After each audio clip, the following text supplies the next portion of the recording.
Hi David Techmar. Sorry if I haven't been posting because there's something wrong with my 14.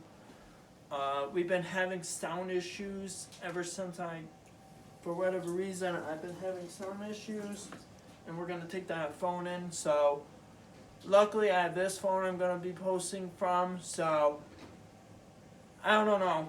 I'll keep you updated, see what's been going on. So. And yes, I got a question from a guy on one of my comments about how do you put together a pedestal fan? Obviously, he had a little tough time, but it's actually simpler than you think it is. It's not that hard. So basically, there's a gap right here, there's a gap right there, and there's another gap. When these fans come they're gonna come separate. They're gonna come like that. When you get your fan, you want to make sure you have this gap and this gap lined up. And obviously, there's scratches because I forgot to take the screws out when I first put it together. So basically, you want to make sure you do that and make sure the two gaps line up. Oh, you know what, David? Stop. It said low battery. So it wasn't going to...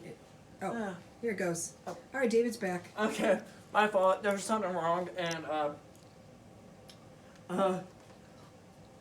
you want to make sure the screw holes line up, because I noticed on a lot of these older pedestal fans that Target is getting rid of.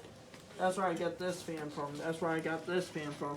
I'm not sure about you guys. I'm not sure what kind of fans you have. Maybe the same fan as me, or maybe different. Let me know in the comments. And here's another question. Do you think they should ban these in the U.S.? I have that question for you guys too. So, I want to see how many people say that. Who agrees? Because I agree. Obviously, I do agree because, look, it's being a pain in the butt now. The first time I did this went fine. Actually, the tip I have for you, if you're having a little tough time, tech tip. If you're having a little tough time putting the screw in your phone, in the base, I'm going to put a whole compilation together of mistakes. That's what I'm planning to do. Put a whole compilation of mistakes, videos with mistakes in them, because it's super funny. I've seen other YouTubers do it. Jesus Sense did it, Linus Tech Tips did it. It's hilarious. I love watching those compilations. But first thing you want to do is line up the hole. Some of these holes are not very lined up. They're out of whack or something. You always want to make sure your holes are lined up with the screw. And you want to make sure, look at the hole. When you look at it, make sure you have, with anything else, you want to make sure you have the screw. And also, screw it by hand for a little bit until you get the screw in securely enough, like I just did there. And check the screw won't come out. Then you can screw in with the screwdriver.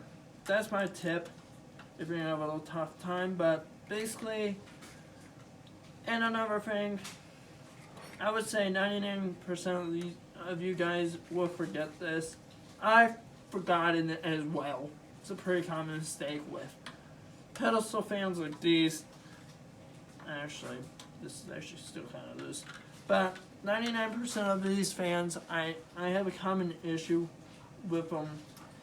If you notice your fan making a little rattling noise, I'll show you this in a little bit here after I tighten the screw.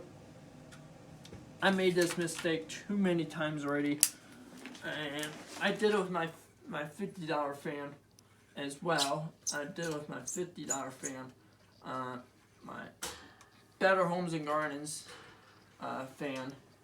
If you notice your fan is making a rattling noise, if you're making a rattling noise, you wanna, your cap might be loose. Your cap might be loose like this. You have your cap loose. Tighten it very securely. And your cap should not be loose, and it should not be making that rattling noise. So that's another mistake. I've seen a lot of people have those issues where they don't tighten it on the cap. you want to make sure you have the cap tightened. And also another mistake is that you want to make sure your this fan doesn't have it, but there should be these two little prongs that stick out where the fan blade sits on the shaft. You want to make sure you have those lined up. Mine doesn't even have that, but my $50 one does. So that's another common mistake. If you don't have them lined up, the fan will just be spinning on that shaft. But you always want to have it lined up. And also, there's another problem. When I first got this fan, I was like wondering why it's not wanting to go on. But I learned this when I first put together this fan. Remember this, Mommy? I had an issue of not putting the blade on. I'm like, how is this not going in? Because look, usually you would see those two little things. Like, see here? Yes, I remember that. There should be two things. Yeah. I was like, why is it not going in? I was like, huh. I was like, okay, we gotta try to figure something out. And as you notice, on some fans, there should be a flat piece, a whole part that's missing from the shaft. On here, you can see here, there's a flat side up. There's a flat side up. Then you want to put it in like that. And you want to put it in just like this. You want to make sure you put it in on the shaft, flat side up. And if you don't, it will not go in. I learned that, and that's my first choice of making. There's a couple mistakes with putting together a pedestal fan. And obviously, I did it more than once with fans. So, just warned you guys, if you do get this fan, I will recommend checking your instruction manual if you're going to get this fan, which is pretty common. I know a lot of people have this fan at home. But as well, you want to make sure you have this cap on right. Then another mistake I always have is this. And that's basically it. Thanks for watching. Bye.